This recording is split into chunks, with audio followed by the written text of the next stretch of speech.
In today's video, we're taking a look at how to remove your kitchen faucet easy and simple.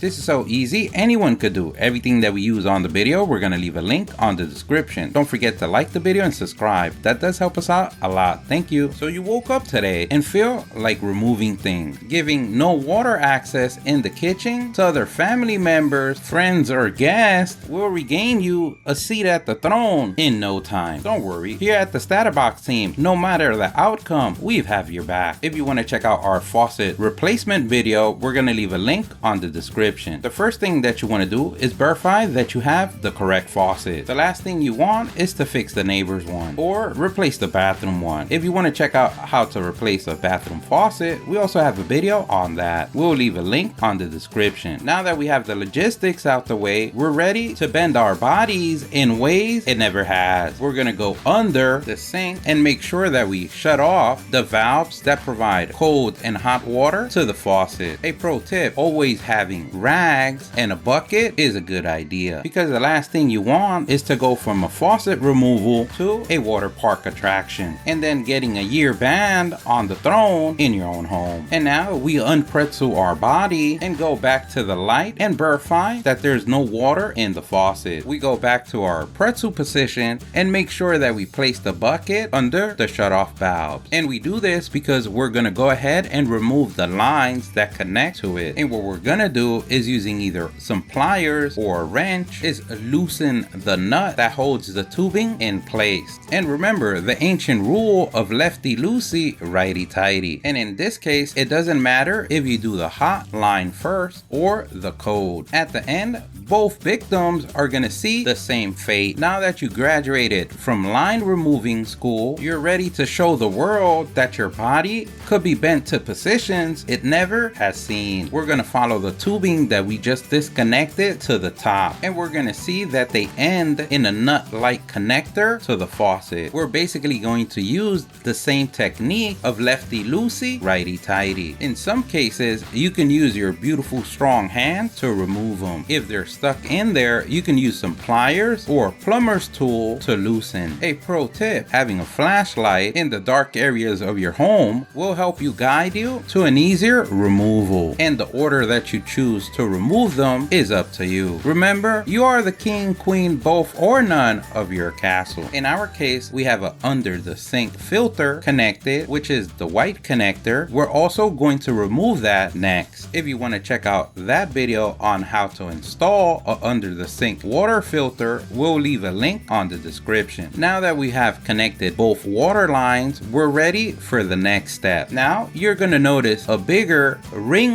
nut that we're also going to remove, because this is the one that holds the faucet in place. And always remember the ancient technique passed down generation to generation of lefty loosey, righty tighty. And remember, because of the humidity, the gunk and grime of time, they might be stuck in there. So using a plumber's tool or some pliers for the initial loosening would go a long way. Then you can finish them by hand. And just like before, it doesn't matter which one you want to remove first. At the end, to conquer the throne, you're going to have to remove all of them. And now we're ready to go back to the light. Stretch a little bit, unwiggle that body, and if you don't have a sprayer, you should be able to remove the faucet very easily. But let's say if you have a sprayer just like ours, then you're gonna notice a tubing in the middle. What you wanna do is twist off the faucet off the tubing. So all those years of turning your opponent until they get dizzy was meant for this day. Now that we have disconnected the sprayer tubing, you should be able to pull out the sprayer with ease. In some cases, you might have caulking all around the faucet and may have to remove that with a flathead screwdriver or a razor blade. Your kitchen's value has gone down. You have a couple of holes in the sink, but your end goal of regaining the throne is closer. Water for an endless reign. Don't forget, if you like the video, please give us a thumbs up. That really helps. If you have any questions, place them in the comment section below. Either someone on the StatUpBox team or someone on the YouTube community can help you out with an answer. Don't forget to subscribe, follow us on social media. Thank you for watching, and here's a link to our latest video.